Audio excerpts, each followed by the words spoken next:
Πώς δεν τον βλέπω, παιδί μου. Καλημέρα. Καλημέρα μου. Ο Γιαννάκης θα πάει σήμερα μαζί μου. Θα πάει. Κάτσε, ευχαριστώ. Και ξέρεις τι φωνή έχουμε σήμερα, Γιαννάκη, Πόνιες. Δεν πάω, Ένα μωρέ αστείο. Παρακαλώ, δεν είναι αστείο αυτό, Λάκη, αφού ξέρεις ότι και η λέξη μόνο μου φέρνει αλληλεγγύη. Γιατί είναι η λέξη μου. Καλώς. Κατέα, τι τρόπος είναι αυτός. Είναι ο τρόπος που σας χρειάζεται. Α, γιατί παράγει το εδώ μέσα. Ο γιος μου σε γραμμένο σου θέση με τις λοξάρες σου. Εγώ ξάρες. Προπάντοληση. Έχεις δημιουργήσει μια τέτοια κατάσταση στο σπίτι που δεν υπάρχει ούτε σεβασμός ούτε σοβαρότητες. Αλλά φτάνει πια, όσο εδώ και παρέχει. Αντιλαβιώνει είναι αυτά μπροστά στο ξένο παιδί. Δεν είναι ξένο παιδί ο Γιαννάκης. Είναι γαμπρός σου. Πάρ' τα απόφαση επιτέλους. Και είπα εγώ ότι δεν είναι. Με συγχωρείτε, μαμά, δεν το λέτε βεβαίως, αλλά τέλος πάντων. Σήμερα πρέπει να τα πούμε όλα. Γι' αυτό άλλωστε άλεσε και ο παπάς.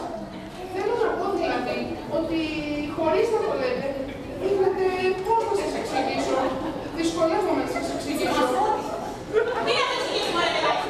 Μην επιτέλετε τα αυτή. Τι τέρα σας είναι. Άμα πω και καμία κουβέντα παραπάνω, είναι δυνατόν να παρεξηγείτε. Μα δεν πρόκειται για την κουβέντα που θα πεις. Πρόκειται για την εξήγητη πάλι. Στο Γιαννάκη. Αυτό μου παραπονιέται το παιδί. Εγώ. Αντιπάθεια εγώ στο Γενάρη. Αν είναι δυνατόν.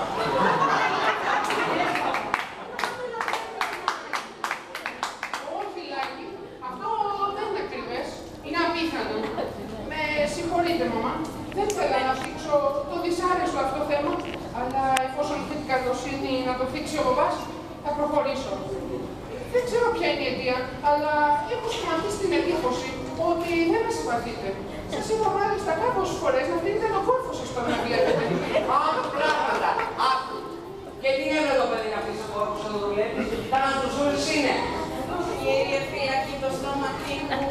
Αφήστε το καν. Δεν είναι στο όργανο μόνο καυγάτες. Δίκιο έχει το κορίτσι. Τουλάχιστον να πάμε πρώτα. Ρε παπά, να καθαρμόσουμε λιγάκι και να κλείσουμε δυνάμεις. Το φαΐ σου εσύ.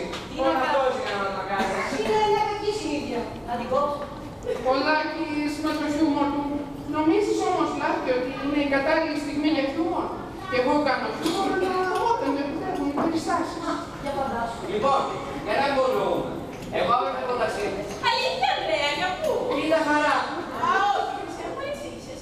Εγώ απλά το λέω επειδή έχεις πολύ καιρό να ταξιδέψεις. Τέλος πάντων. Εγώ να κάνω περιοδία σε όλους τους αντιπροσωπείς. Θα λείψω καμιά δεκαετία μέρες. Θέλω όταν γυρίσω να είναι όλα τακτοποιημένα. Ακούς. Αυτό μου είπε ο παπάς του. Να είναι όλα τα